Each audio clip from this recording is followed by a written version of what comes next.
is up, everybody? My name is Harry, and welcome to the fourth and hopefully not final episode of the Filmoholics podcast. Joining me is, of course, the self-proclaimed king of the world, Edward Dawes Dolly. Oh, good to be here. Dawes, it's a glorious day. It's a glorious day. We both ventured out to local movie theatre, one a bit more times than the other, and we saw this little independent movie called Star Wars: The Last Jedi. Now, this is what this whole... Had a pretty big budget for an independent film has. Yeah, so. you know, this little filmmaker named Walt Disney purchased it, and they just went to town. But majority of the episode, which would be like 95% of it's going to be about Star Wars: The Last Jedi. Yes. We'll spend 5 minutes just overarching opinions, and then we'll go straight into spoilers. Yeah. But before that, I just want to talk about Disney bought 20th Century Fox. 20th Century Fox, yeah. So for an this is pretty obscene amount of money. big. Yeah, I think it ended up being 51 billion, 52. That's a lot of zeros. Yeah. But did you see everything they actually own now? So obviously people in our circle, like people who love their Marvel movies, instantly think, okay, Marvel now have the rights to X-Men and Fantastic Fox back. That's what people immediately jump to. Yeah, there's so much more than that. Of course, it is much bigger than that. Like, first of all, like one huge property they now own is The Simpsons. Like, yeah, and Family Guy. yeah. So, whatever could come of this, I don't know. I think if Disney was smart, they would keep all the Fox properties separate, though. Yeah. Still, unless they could possibly have crossovers in the future or whatever. But I mean, more to the point though, on a more like political note, I think this is getting a little scary because Disney now own, I think, 40% of the entertainment sector. It's ridiculous. They're a behemoth. They already were, but now this just really takes it to another level.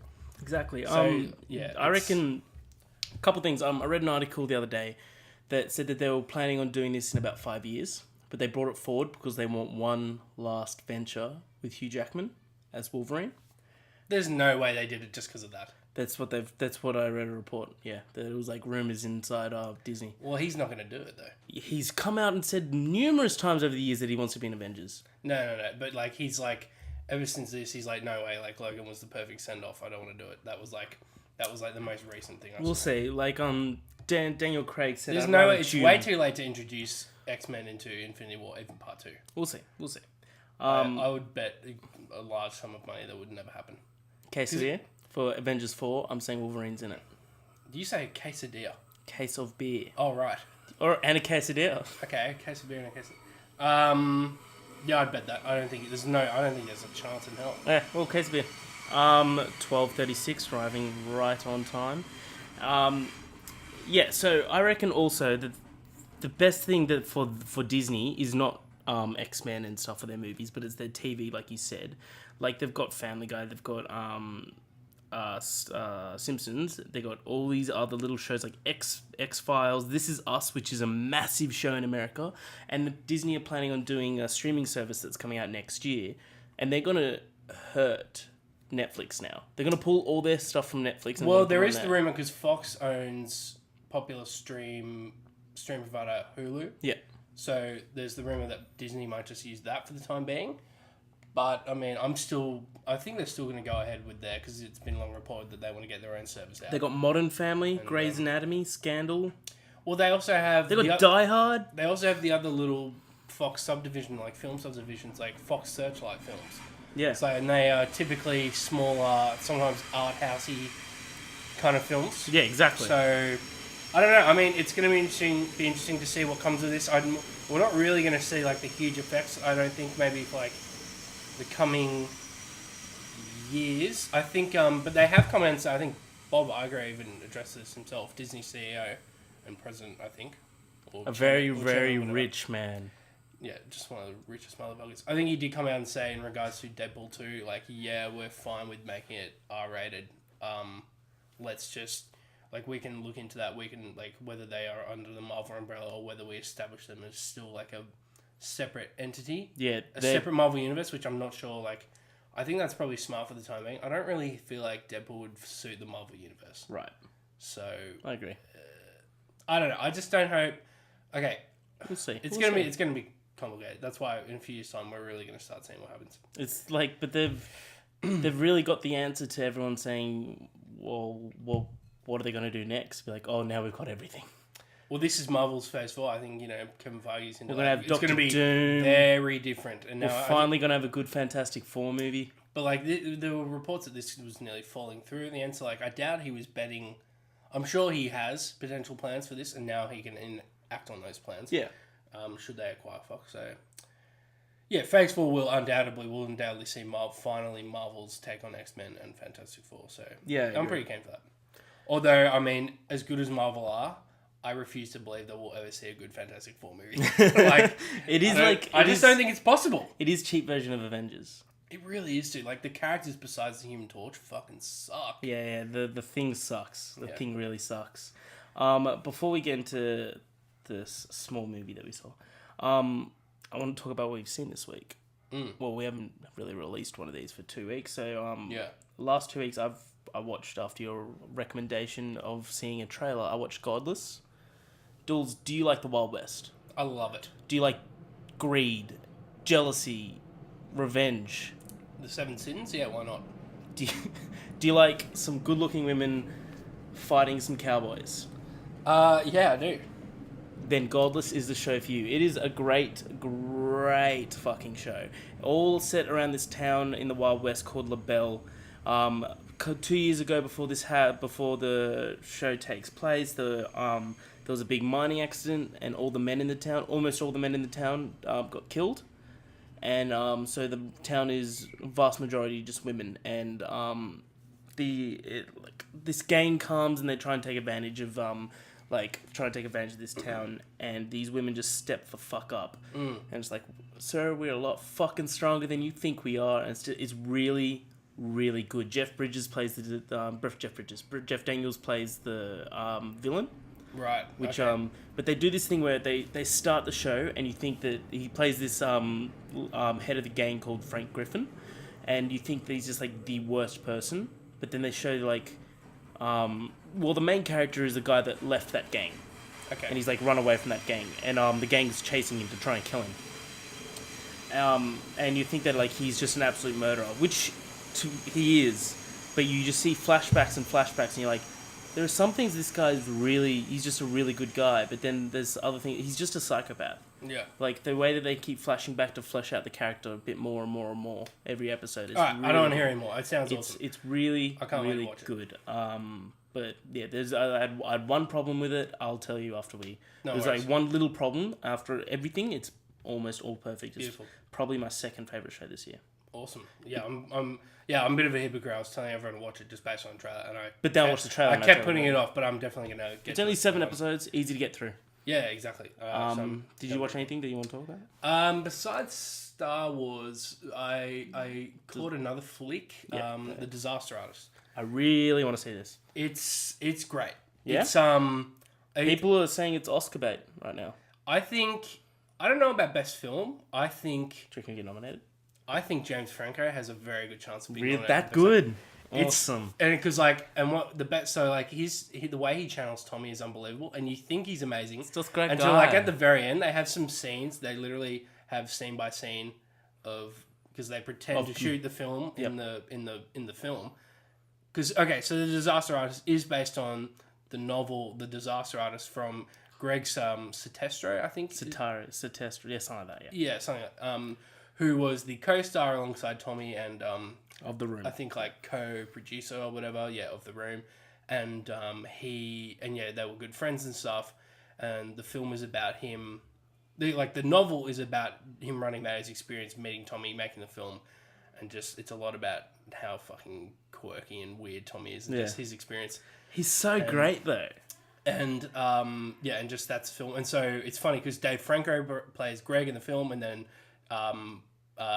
James Franco plays Tommy. Yeah. So and that's funny, and they have great chemistry. It's they're both great on screen together. I think they should be in more films together because they're both heaps good. But was Dave Franco in This Is the End?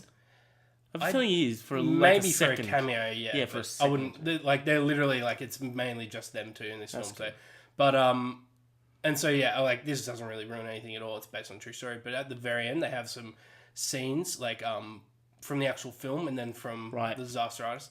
And when you see the ones of Franco versus Tommy, it's unbelievable. How close it is? He's Tommy. That's so good. It's like I couldn't believe it. Just like, all-American guy. So Franco up for Best Actor, whether he wins or not, I would be shocked if he. It'd be good if he gets nominated. That'd be really good if he gets nominated. I mean, like, I think. I reckon I know who's going to win. It's a comedy, but it's also it's not really drama, but it's like, yeah, it is a comedy, obviously, but it's like it's a novelization of a.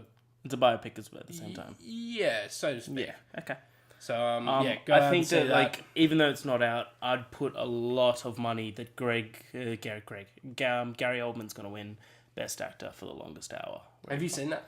Not yet. Okay. I've seen one. Like I know. He does look pretty phenomenal from the trailer. One trailer, I'm just like, okay, just fucking give it to me. And the Academy loves a period piece and like the embodiment of like a historical figure and all that. And he just looks incredible. Because didn't Daniel Day just run away with the Oscar for his portrayal of Lincoln? I think I recall. Well, that's Daniel Day anyway. Daniel Day's doing one more movie with Paul Thomas Anderson, and then he's going into retirement again. He always comes out of retirement, wins an Oscar, and then goes away. Yeah, that's what that's what he did with Lincoln. He's like, I'm going into retirement. One more movie, Lincoln, Oscar. I see ya. He's coming out again. It's like we'll see you in 5 years again. Yeah. Should we? Let's get into it. Dulls, it's time for some You're a grown man with a lightsaber, but I kind of envy you. Yeah, it's pretty good. Dulls, The Last Jedi. What is it?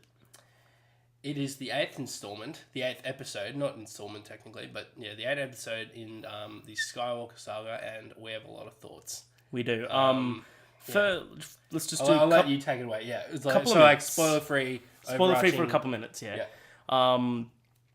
I went into it really anticipating it. I'm a massive Star Wars fan, so are you. As am I, yeah. I fucking adore Star Wars. I like the prequels. Don't love them. Episode 2 is a travesty, but Episode 1 has some good moments. Episode 3 is I very argue that it's a very good movie. Yeah. Love all the original trilogy. Really like Force Awakens. Adore Rogue One. And I'm not ashamed to say I fucking adore Last Jedi. It has its problems. I'm not one of those guys that's like, oh no, it's perfect. You guys are looking. No, it has its problems, and I'll go straight into those problems when we get to spoilers. That there's about the movies. It's the longest Star Wars movie. It's about 2.5 hours. Just by a bit, but it is. There's about 20 minutes of it that I just do not like. Yeah.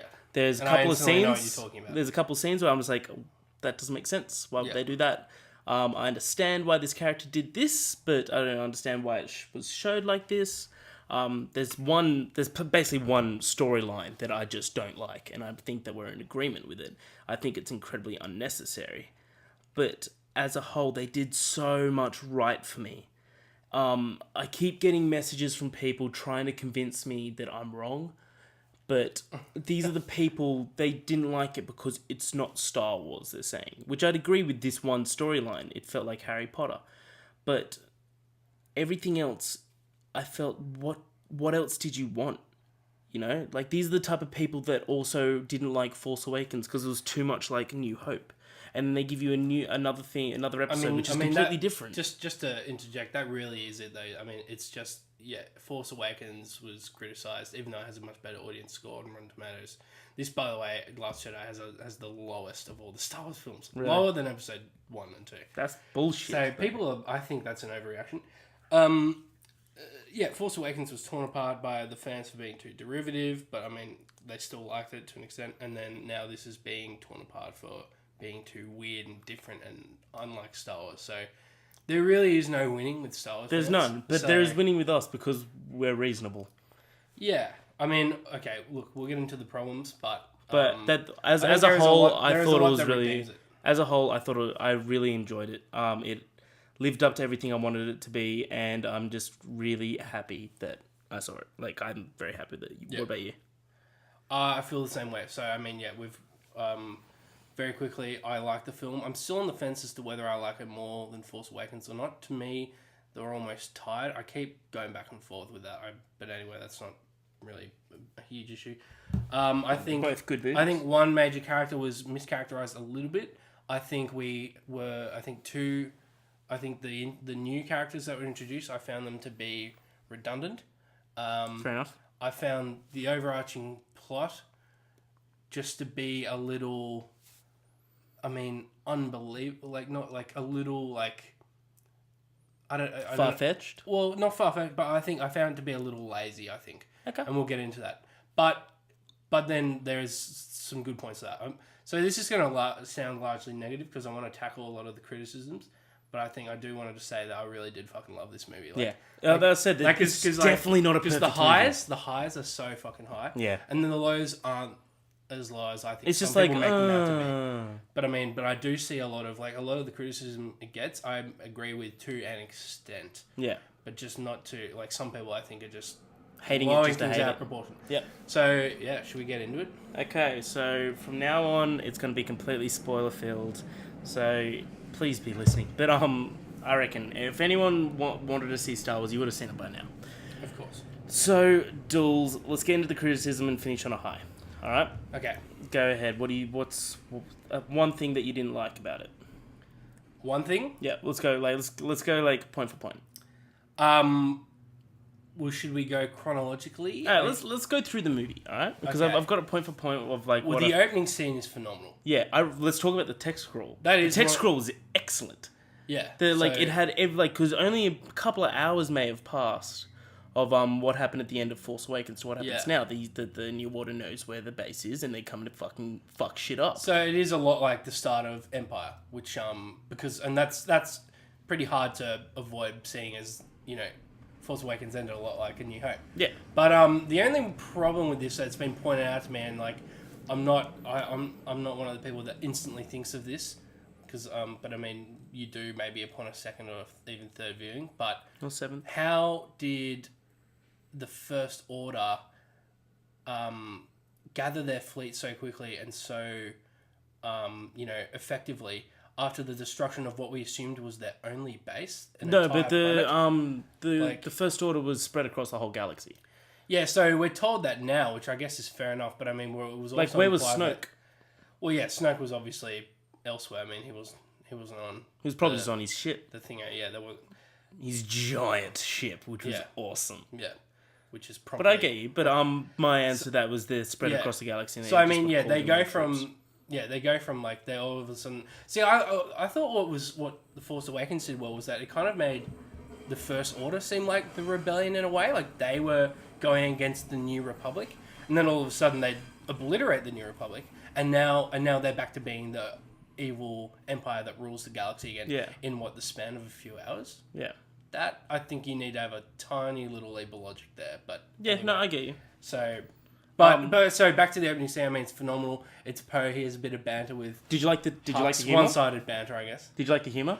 I didn't mind it. I'm holding for Hux. I loved that. I thought that was great because it's a callback to what happens in Force Awakens. Exactly. Do you talk first or do I talk first? That I think they've established that with Poe's character. And I think that's fine. He's just a cocky dude. Yeah, I mean, he's essentially the new Han Solo, so that's totally fine with me. I mean, I'm not saying he's but like, I get what they're trying to do with it. I know what you mean. And that was an awesome, opening set piece where he's just destroying the Dreadnought. Yeah, the cannons on the Dreadnought, and the way he you see him pull up the rudder in the X-wing and he twists around and he takes out the TIE fighters. I mean, it's fucking. And then epic. he takes him out and he's just screaming. He's cocky. He's like, yeah. But I really liked. You only see him for maybe like 2 minutes, but that captain is going to get like comics written about him.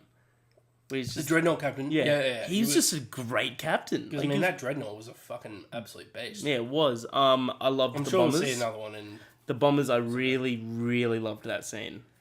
The bombers themselves, though, why were they so slow? Because they were carrying so many bombs. But I mean, that seems like something you maybe...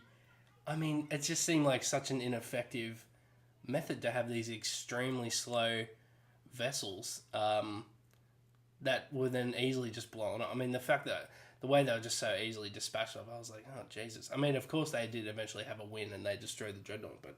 That was awesome. At first, I was like, fuck, these things are slow. It's just like, But anyway...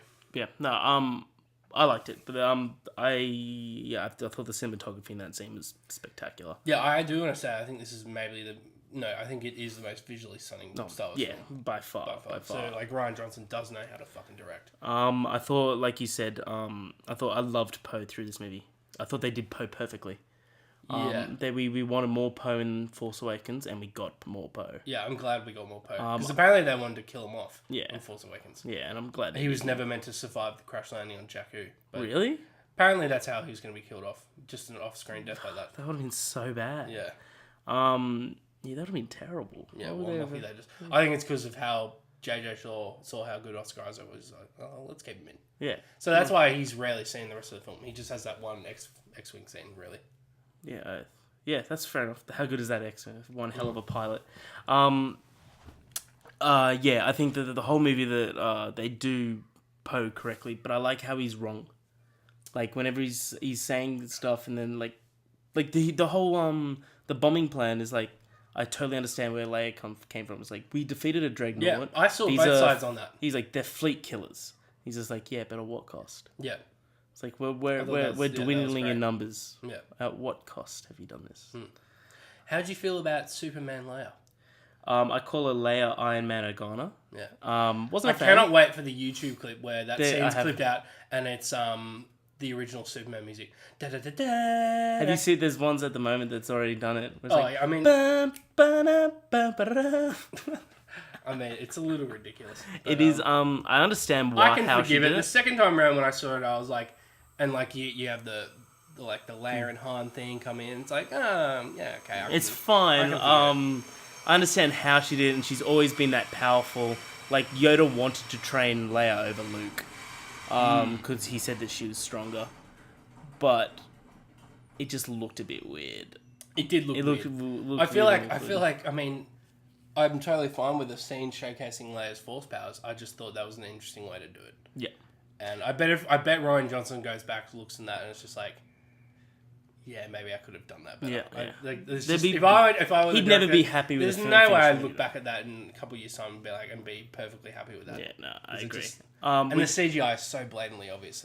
It's a bit of a turn off. That's right.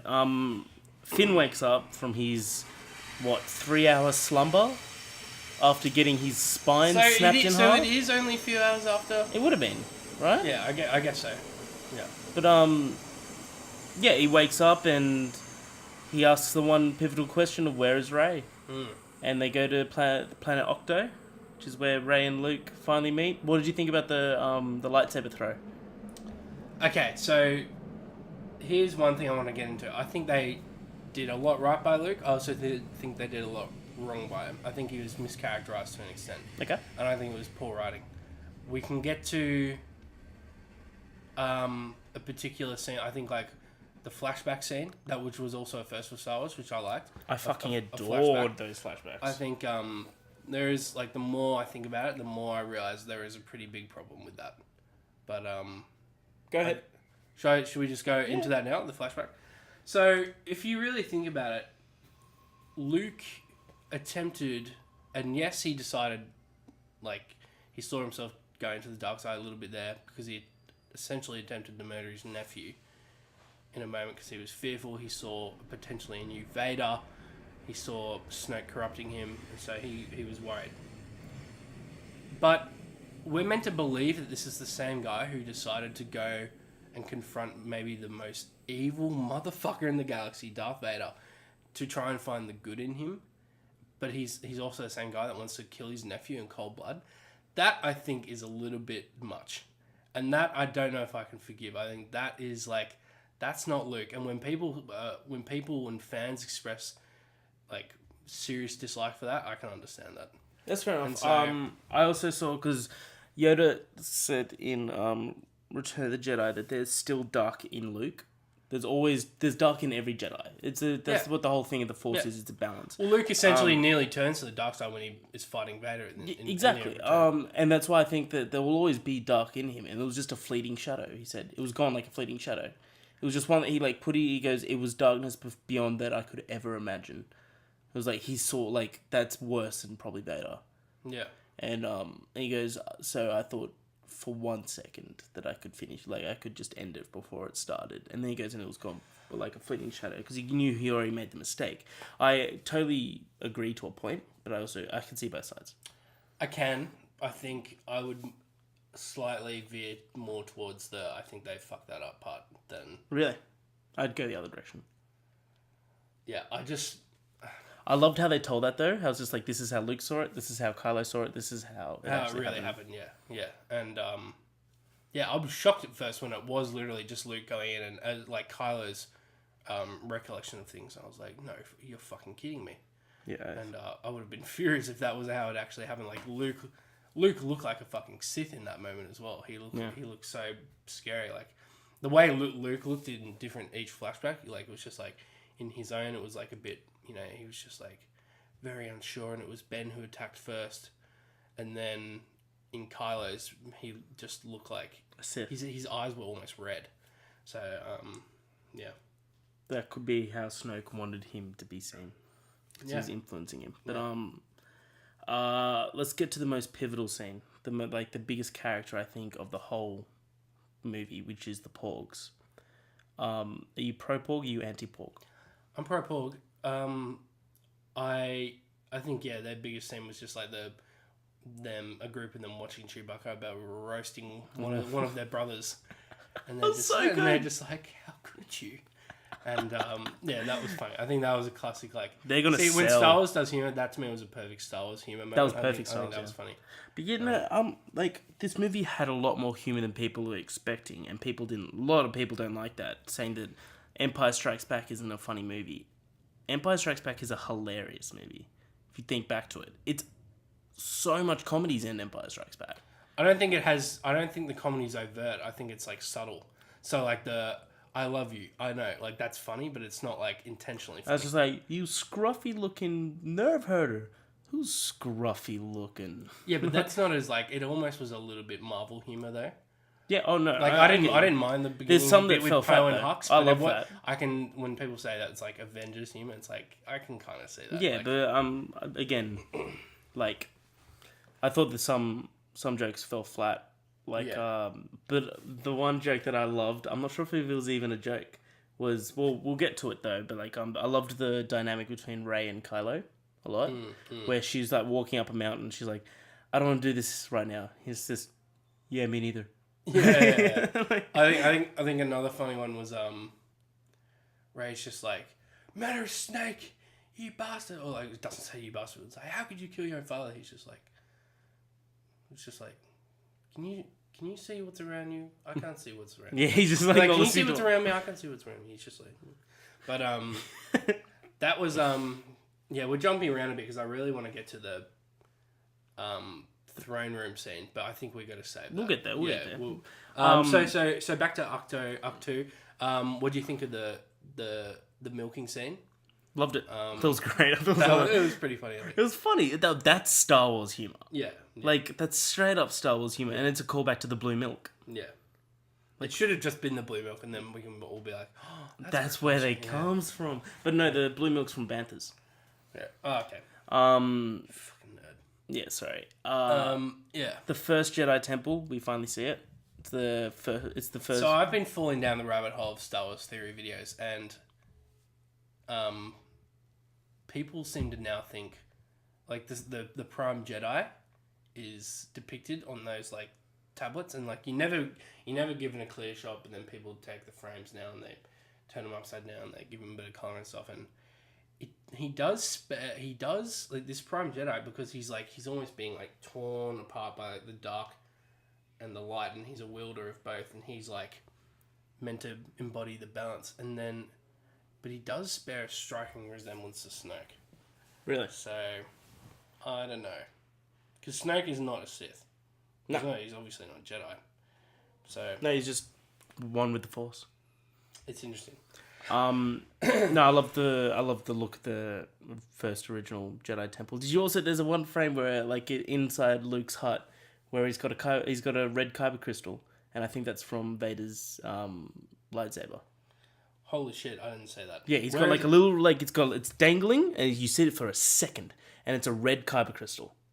Really? And I think that's from Vader's lightsaber, right? It would have been. Where else would it have come from? Possibly. I mean, he could have easily found one on Maybe, the island, or but something. it would be or, it would be a lot or cooler. or in the years that have passed since. But Maybe, but that would make. I mean, if he's holding it up like that, that kind of makes sense that it's sentimental. yeah. And like, Yeah, like it's when you like when That's he goes interesting. I didn't into see that. when he goes into that hut and he goes into the hut for the first time and he's just like laying down his like robes and stuff and you see it for a second and then Chewbacca comes and knocks down the door. Chewbacca, wait, where's Han? Oh, that was so sad. But what do you think of Rose? I thought she was so redundant. Yeah, I didn't. Finn and Rose's subplot was so. It was just so blatantly filler, especially in retrospect when you see, or in hindsight when when you know the whole thing happens with Holdo and she reveals, oh, she had a plan all along, blah blah blah. So if Finn and Rose's subplot ended up being so unnecessary, redundant and unnecessary to the story that it just made me angry that it happened. Like this is my one big problem with the movie. Yeah. Why it's not a 10 out of 10 is because of what you're saying. If Holdo, which I think we disagree. I think she's a great character, just mishandled a bit. Just very quickly, my stance on the new characters, so Rose, Holdo, and DJ. That's Benicio. Yep. Okay, DJ. My stance on them is that they could have been filled by pre-existing characters, and their introduction was so unnecessary. Yeah, I like the characters. I think they're handled incorrectly. So, like, yeah, they were. Wasn't a big fan of Rose. They were just plot devices, and when you're done, I'll quickly list who could have replaced them and how it could have been. Admiral Akbar would have been perfect for Holdo. I think we're on the same page with that. Yeah, that would have been a perfect send-off instead of just dying off screen. And it just makes you so angry that didn't happen. Oh my god, it makes you so pissed off. Yeah, so if Holdo had told Poe that there's a rebel base on Crate and we're going there to should we get there? Do we want to talk about Canto Bight first? We'll get to Canto Bight in a second. Well, that's before the... Yeah, no, but I was supposed to say, like, my problem with this. But I feel like that leads into it because it's chronologically and then we... Yeah, but just a second. No, if she told Poe her plan to go to Planet Crate because there's a rebel base there, an old abandoned rebel base, full of crystal critters, to put out a dispatch call to the rest of the rebellion to see if anyone wants to come and help them, he would have said to Finn and Rose, don't worry, don't go to this shitty planet. Can I take this? Yeah, sweet. Don't go to this shitty planet to... I'll press pause. Hello, are you really speaking? So, if Vice Admiral Holdo told Finn and Rose, told Poe about her about her plan to go to Planet Crate because there's an old rebel base there, abandoned, full with crystal critters, and that she was going to use the cloaked little like escape pod cruiser things. Yep. To get there as well. Yep. And have the main cruiser bear diversion. Exactly. Yeah. And which put out a plan, by the way. Put out a stress signal to the rest of the rebellion. Poe would have told Finn and Rose, don't go to this don't go to Canto Bight to find this Dakota, to sneak onto Snoke's ship, which is a suicide mission, to take out this light speed tracker. Hyperspeed. Yeah, but they go to light speed. And to take out this light speed tracker to come back. Then they wouldn't have gotten DJ from Canto Bight, the Dakota played by Benicio del Toro, who ratted them out and made the First Order realize that they're in those pods. So they would have gotten to Crate and they would have escaped the entire First Order. Yeah. Also, it was never...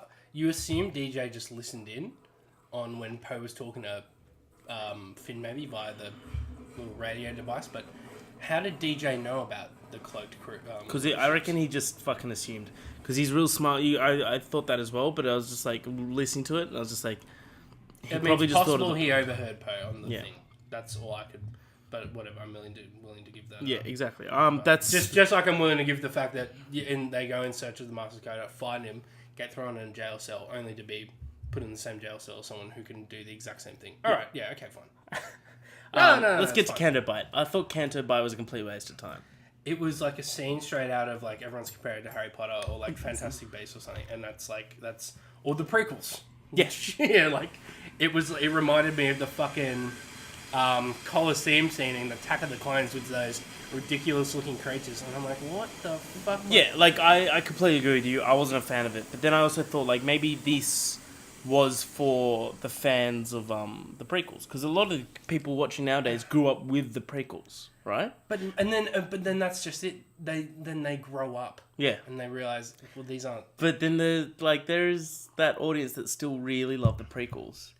We're not one of them. I don't know. Do they love them for that reason though? No, but I think it's just like a reminiscent. I agree with you. I don't like it at all. Like I think the whole planet is to be like a message of like animal abuse is bad. It's like, okay, great. That's not Star Wars. I did see a lot of social commentary in that, and like the kids being slaves, and like, yeah, animal abuse is bad. Fuck all these people. Yeah, fucking who broom gamblers, kids. These war profiteers, like, fuck these people. Yeah. So I mean, yeah, I did see a lot of. Well, not like I did see a little bit of subtle political social commentary, which is fine. Whatever. I mean, Star Wars, I guess, has always been doing that. But yeah, Canto Bite, all of it. I mean, had that whole bit been scrapped, I mean, I would have been much happier. Yeah, I agree. But, we kind of glossed over. Well, we talked about Leia becoming Iron Man. I liked how Kylo held back. Yeah. I liked that. We all knew that was going to happen. But let's talk about Snoke a bit, because we first get an introduction with Snoke. Well, can I just very quickly, so I want to go over those three new characters and how they could have been. Go ahead. Who could have played them instead. So, the Master Codebreaker. Should we still need to go to Canto Bite or another planet, we have, instead of Finn and Rose, we have Finn and Poe go on a little adventure. That would have been awesome, those two. Like, they didn't really have many moments in the film. Yeah, that's right. Except towards the end. So, like, a Finn and Poe adventure, and then the Master Codebreaker is, guess who? Maz Kanata. Oh, I thought you were going to say Lando. Oh, well, I'll tell you when Lando comes in. Hold on. But Maz Kanata, she literally says on the little video link thing, like, yeah, of course I can do it, but, I'm a little busy at the moment. It's like, why are you busy? Ryan Johnson decided you were busy. Like, you fucking probably could have. Well, of course, like, someone made a joke, like, oh, now we're going to get it's a fucking ripe opportunity for a little Maz Kanata comic book story as to what the fuck is going on. Yeah. And so that will happen as well. And so, all of a sudden, we don't need Rose and we don't need that DJ character. Poe and Maz Kanata take that place. Perfect. Admiral Holdo.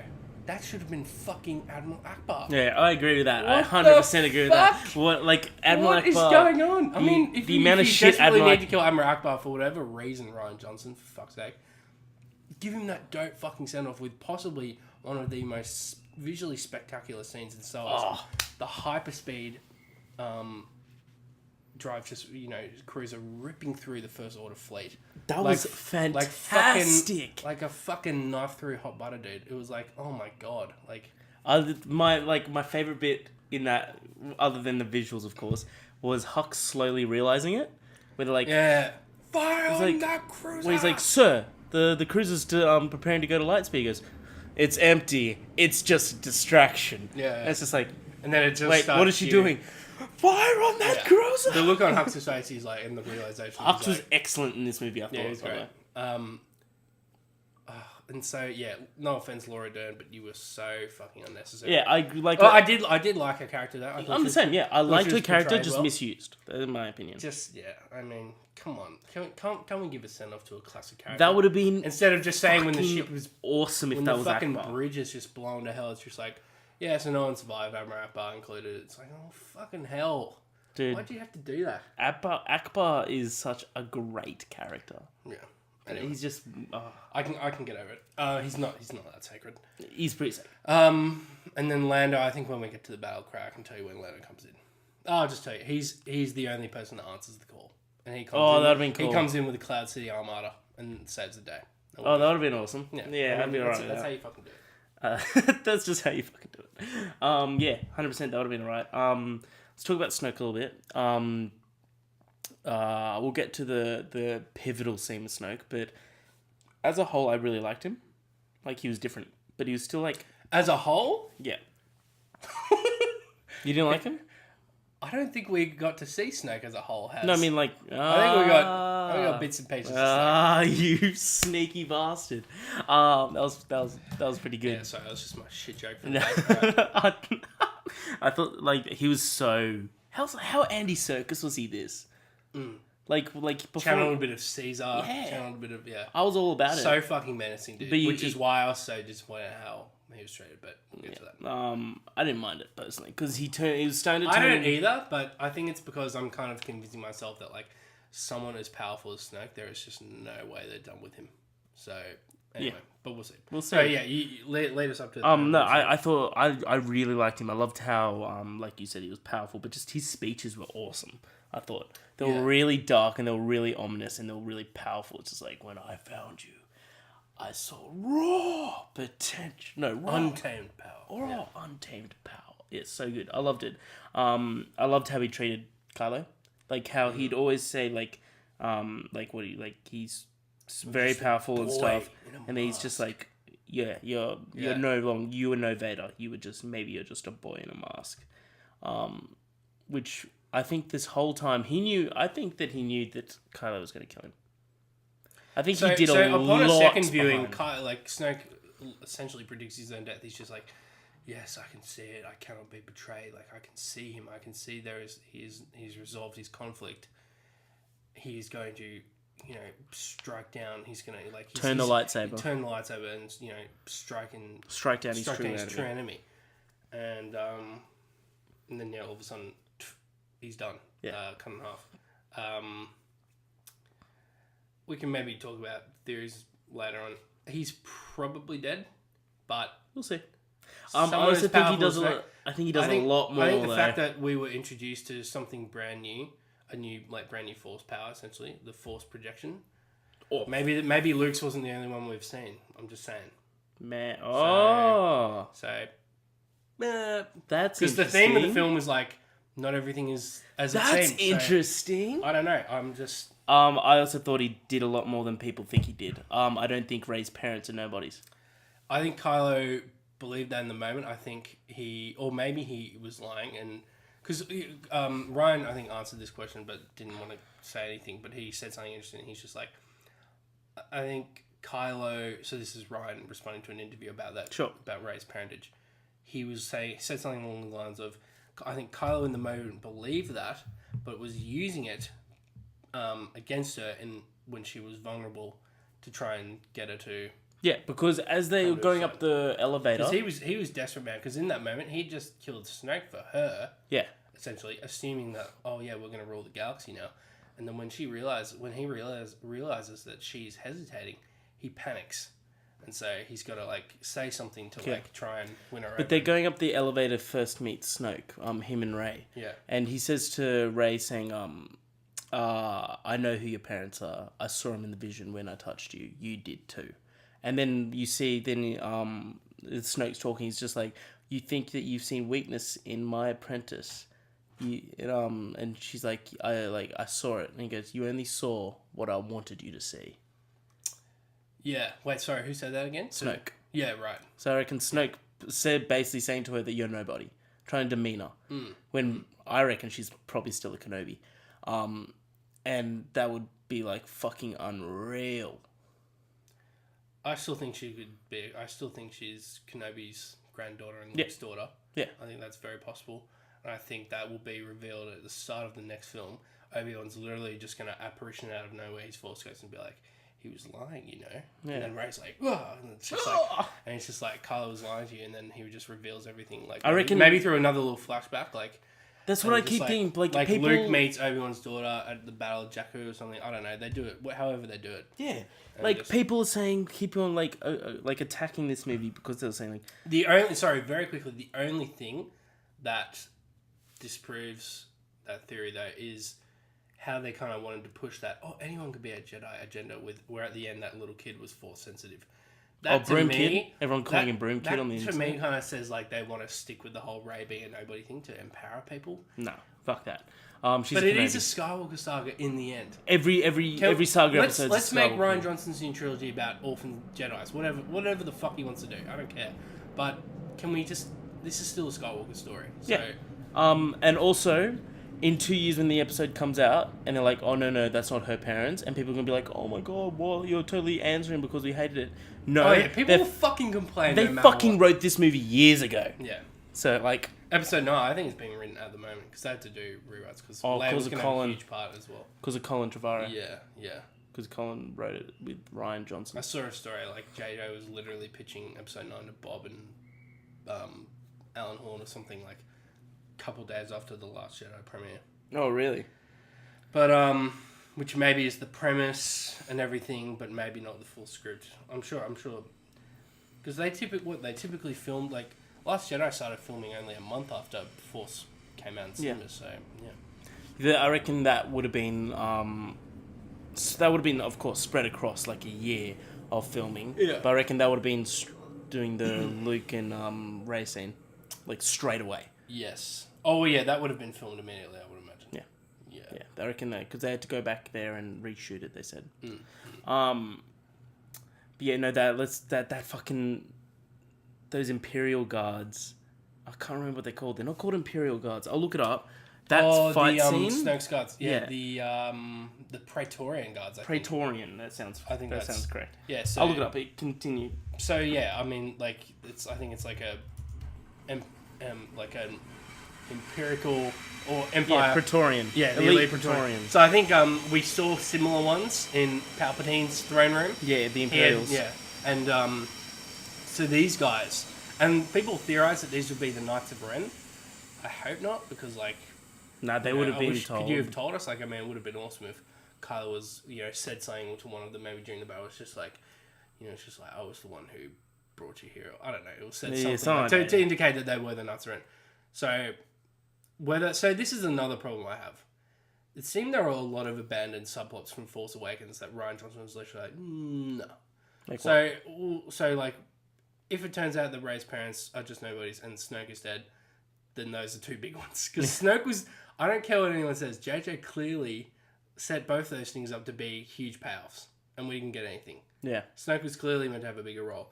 And Ryan Johnson was like, no, we're going to be different. Like, yeah. And so, but and also the Knights of Ren. Saying that Ryan wrote the script, 100%. Yeah. He would have been given dot points, though. Being like, this is how the film starts, this is how the film ends, these are some things that happens to some characters, fill in the rest. And he goes off the beginning, but the rest is fair game, I think. It's just... No, like, he wouldn't have been like, I decide who Rey's parents are. He wouldn't have been like that, man. He wouldn't... Absolutely not, man. Absolutely. Like, fucking the directors of Han Solo left because they were saying everyone was way too controlling. But what if Ryan convinced the Disney executives just like, what if we can send a message that, it doesn't matter who's with the Force? Like, I mean, Anakin was technically a nobody. Maybe she's born with the Force. That could still be a thing. Oh, that was so bad. Because, Anakin was born out of thin air because of Palpatine's rise to power. That's what they essentially say. Because like, Palpatine was getting so powerful, like, the Force had to balance itself out. And I think that Anakin was born from Darth Plagueis. Because Darth Plagueis whoever. I mean, he was just...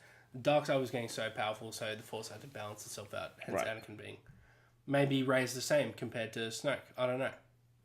Okay, it's a possibility. Yeah, it's a possibility. We'll see.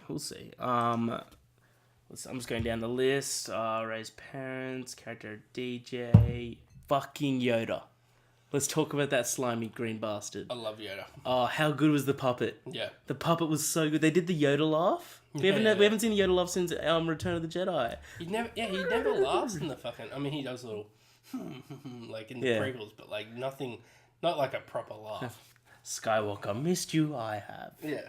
And I thought... And like you pointed this out to me after the first viewing, and I didn't notice. I don't know how I didn't notice, because it was very obvious in the second. No, it was really for a second, though. You were looking for it. When Finn is rummaging through the drawers for medical supplies for Rose and the Falcon at the end... Rey has taken the Jedi books, which then makes Yoda's line like, oh, she does not possess anything in those books that... Or like there's nothing in the library that Rey doesn't already possess. Exactly, yeah. There's nothing in those books, or something like that. And it's just like... And that's like... He's saying that quite literally. He's like, there's literally nothing in that library. Which is awesome then to realise in retrospect. But, He knew. He fucking knew. Oh, he knew. Yeah, Yoda... It's time, isn't it? For the Jedi to end. Time it is. page turners they were. Yeah, how good is he? Yeah. What a little.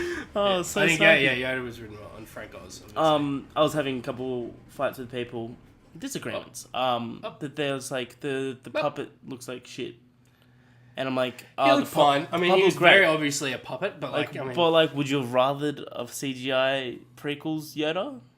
I mean, with how good CGI is today, I mean, it would have. But like last time we saw Yoda alive, but he had to look more decrepit. He did have to look like his Empire. I mean, his return self. Otherwise, people would. Yeah, you can't win. If he looked like his prequel self, everyone would have been like, "Why the fuck does he look like this?" Yeah, we want puppet Yoda, and so. Oh, dude, I love the puppet Yoda. I couldn't give a shit what people think. I was so happy they made him. I mean, if you're a true Star Wars fan, that shit should not bother you. No, that's something you have to get over. Phasma's fight. We got as much Phasma as we did in Force So that Awakens. was obviously a clear reaction to. There were two little moments where I was just like, "This is a clear reaction to Force Awakens criticism." Yeah. Finally, Finn and Phasma have their fight. Yeah. And then obviously Leia and Chewie have a big hug on the screen at the end. But Phasma was just. I mean, I was fine with her being a Boba Fett type character, just like in and out. I think people who were expecting more from Phasma, it's just like, who really cares? Like, I love how fucking. I love the last line. Oh, you'll always be scum, yeah. Rebel scum. Yeah, and but I love how we see how fucking dope her armor is, just defecting blaster. Oh, that was sick. Yeah, that was sick. I loved the look of the executioners. Yeah, yeah. There's also it's known that Prince Harry and Prince William are in that movie. How awesome would it be if they are the executioners? Because they are stormtroopers. That's all we know. Maybe they are. That would be awesome. Well, they probably would have just been content with being fucking stormtroopers. How good would it be if it's like, oh, those two stormtroopers, like Ryan's like, I'll never be revealed who they are. It's like, probably because they're executioners. So. And speaking of celebrity cameos, I think Jordan Joseph-Levitt, who is a frequent, Joseph Gordon-Levitt, is a frequent collaborator with Ryan, was the... Looper, yeah. Yeah, it was the alien who, like, ran off to the cops and said, oh, they just parked their ship on the beach. I told them not to park there, but they just ran off into the casino. Yeah. I've seen this too many times. It's an understatement. I'll get to 10. All right, Did we want to talk more about the dynamic between Rey and Luke on Ahch-To, or? Yeah, sure. So like, but first thing, I loved the Phasma fight. I loved how, because that what you were talking about was the Holdo light speed happened right then.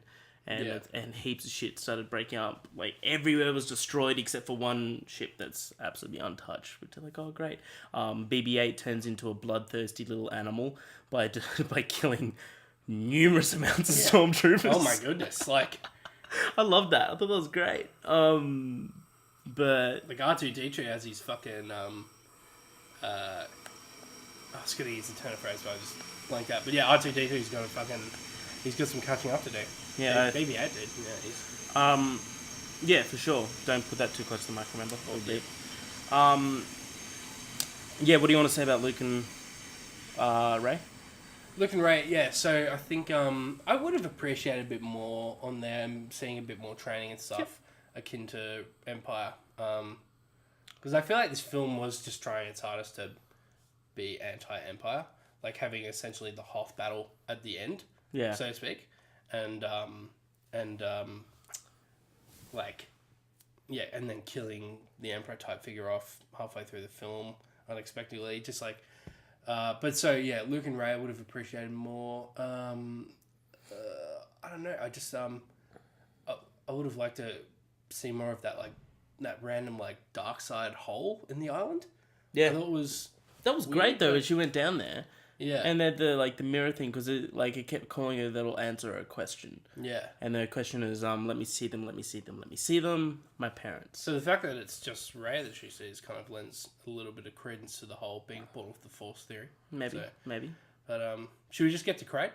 I fucking loved Planet Crate. Yeah, I thought that was epic. Planet Crate was awesome. And when the Falcon comes in and we see it flying through the salt mines. And then that was one of the most visually impressive, like, can we just say, Millennium Falcon scenes. Han Solo is probably one of the best pilots. Chewie holds his own. Yeah. Holy shit. That's a hell of a pilot. Did you? Yeah, that's true. I loved how Finn was basically the audience where, like, did you see, like, it's a great shot. If you watch it again, watch for it. how there's 3 TIE fighters. All shot in one hit. Yeah, no, one hit. Boom, boom, boom. Yeah, it's fucking awesome. And then Finn's just like, wow.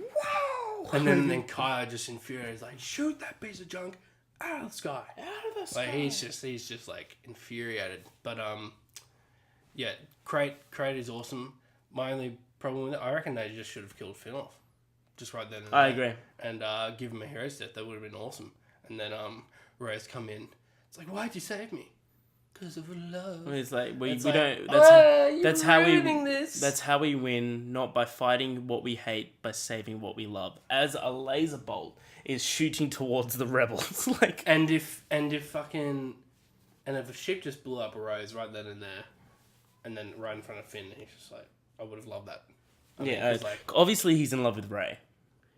Yeah, so there's gonna be, and then it looked like Poe was giving Rey the old fuck. Yeah, because Rey looked over. I think Rey likes Finn as well, but like Rey looked over and saw that Finn and Rose were together. So he's just like, ooh. So maybe it'll be a little bit of a love quadrangle. Bit of Chewie in there. Should we? Okay, so one dynamic we haven't really talked about is Hux and Kylo. I love it how they're like fighting siblings. Yeah. How like when I think we're gonna see a very distrusting Hux of Kylo, very impatient Hux with Kylo in the next one. Because I reckon Hux is going to die in the next one by Kylo. Or could we even see Hux kill Kylo? I mean, no, that wouldn't be that much of a death though. Like I reckon there's only going to be one. Like person we could see defeated Kylo. We could see defeated Kylo at the end, defeated at the hands of Rey, and then maybe we just see a really fucking piss off Hux just come in and execute him. Maybe. I think there's only one way that Kylo's going to die. How? At the end of the crossbow from Chewbacca. That would be awesome. Honestly, I would be totally fine with that. Totally fucking... Like, from, 200 meters away, it's just this one laser bolt just goes... Bam! Hits him. It's just Chewie. So, Kylo and Hux have an interesting... Kylo's just like, advance forward and fire on those speeders. And then Hux comes in out of frame and goes, advance forward and fire on those speeders. Yeah. Hux is great. I like his character. You get a 2-second cameo from Gareth Edwards, the director of Rogue One. Oh, in the trenches? Yeah, he's in the trenches. Yeah. That was cool. Should we just get to the Luke v. Let's get Luke v. Kylo. Right. He comes out of nowhere in the salt mines. Did you like it, though? Loved it. Wouldn't have been more impactful, though, if he was knowing he was going to die, have, literally be there, though? No, because he's always said that he's gone to that island to die. Because he wants to die at where the first Jedi temple is. Yeah. I just feel like it might have been so much more impactful. I know. For me, though, because I read heaps of the books and shit when I was young, the fact that he can teleport his Force Ghost while he's living to another planet, the only person in the whole galaxy that's been able to do that is Yoda. No one else. And Snoke, maybe.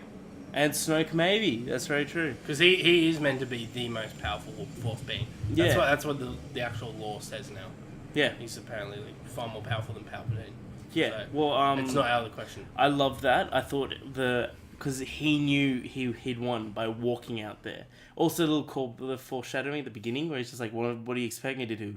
Go out there with my laser sword and face down the whole first order by myself?" That to me was a bit meta. And I'm just like, "Yeah, you're gonna do exactly that." Well, I think his use of the word laser sword that was a bit meta, don't you reckon? Because that's what they used in A New Hope. That was the first. I know, but that's like a real world reference. And but also, I thought it was illustrated. They also call it laser sword in the prequels.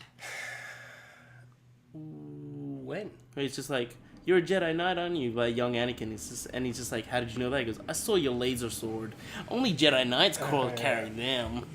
Okay, so Rey v. Kylo was awesome that he was able to project his Force Ghost, and they kind of show it before they show it though. If you notice, I think it's not even we didn't notice. No. If you watch it again. I reckon unless you're I don't know how you could possibly notice in your first viewing if you're a huge fan because you're just so caught up in the moment. Luke's finally having this showdown. Even if it's just hard to notice all the little things, but of course you see them on a second viewing. No footsteps. He's visibly younger. He's had a haircut, and he has Anakin's lightsaber. I mean, those are the 3 big giveaways. But he's able to physically interact as we see because his Leia gives him Force Ghost dice, which Kylo picks up after Luke's dead. By the way, they're just that's still Hans. lingering. Yeah, they're Hans. What? Yeah, that was weird. Anyway. Yeah, but what I was gonna say is like you see Kylo's foot drag across, and it's just all red. Oh and yeah, then, it's so obvious when you see it. yeah, but you see it, it's like, oh, that's cool. I loved Yeah. Did you like the pat off the shoulder? Yes, I I love that. love Honestly, that. when I was first watching that, I was like, "Fucking oath, we're seeing an incredibly powerful Luke. He's just put up a force barrier, and they just fire this barrage, and he's just done nothing." Would you have preferred though, if he did what Kylo did at the beginning of Force Awakens? How he stopped all the lasers And then shot them back? and then just shot them all back. Oh my god. Imagine if he Yeah. did that. Yeah, and only like Kylo and Hux survivor saying, that would have been only that one. Or like he would know which one Kylo's on and only spare that one. Yeah, yeah, that's which what I mean, would make yeah. more sense. Yeah, I mean, I would have been fine. I mean, I would have been fine with seeing Luke show off some ridiculous force powers because it makes sense that he would be insanely powerful. Yeah. and we deserve to see it, and we did to an extent. I mean, I would have loved to have just seen him just fucking like, throw those AT-ATs around like fucking ragdolls. But anyway. Yeah, I loved it. It was a great send off, and then him watching the two moons. I love the. We obviously have not seen the last of Luke. I love what he- the last I think thing- he'll still have a huge role in episode 9. Yeah. as a Force Ghost. I loved what he said. The last couple sentences he said to Kylo. And he's just like, funny. Every word in that you just said was wrong. In that sentence, yeah. Today the rebellion's reborn. And I'm not the Last Jedi. He says one more thing though. He says the rebellion's not reborn. The rebellion today is reborn. The war is just only Yeah, begun. the war's just begun, and I am not the Last Jedi. Yeah. Which we all predicted that. Like that's fucking obvious.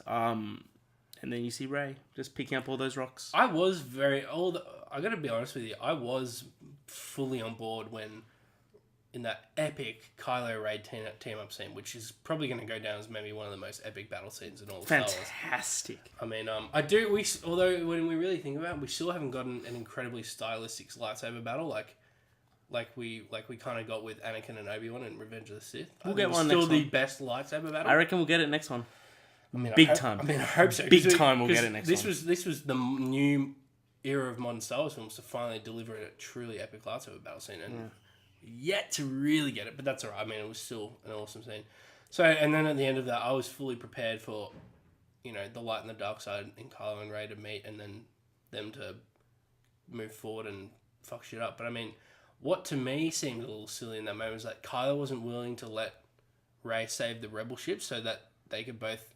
If he had just said like, "Yeah, we'll go save your friends and then we'll figure stuff out," he probably would have won her over. He probably would have. Yeah. But he just wanted everyone to die, and she's like, she didn't believe in that vision. I liked that where he says no Jedi. Like we kill the Jedi. He had a very Anakin moment, like let's just rule the galaxy together, like. But it wasn't really Anakin because Anakin was way more dark side. I think he's turning into a grey Jedi. Where he's like, kill the Jedi, kill the Sith. Well, at the end, he's very much dark side. Oh, that's because he hates Luke though, because he thought Luke was trying to kill him. Yeah. But yeah, another way he's like, we destroy everything, we start new. Also, very quickly, something that lends credence to Snoke for being alive, or it's just bad writing. How are they still bridged at the end? Because I think they're related. Yeah, so it's just them. Now it's happening on their own. But I mean, then that's just so silly though. How they made such a big deal out of Snoke being the one manipulating them with the Force bridge. Maybe. That's interesting that it might be a Force ghost. That's interesting. Snoke, what? Snoke, Snoke. What you said, that Snoke Might have been a Force projection. Yeah, that's what I mean. Yeah. And only made it so much more believable having it being cut in half. Yeah. And now Broom Kid's gonna helm the next trilogy probably. Great. I hope he goes back to ancient times to something like Old Republic and does something very weird. I'm perfectly okay with that. Yeah, that'd be sick. Yeah, a lot of people aren't though.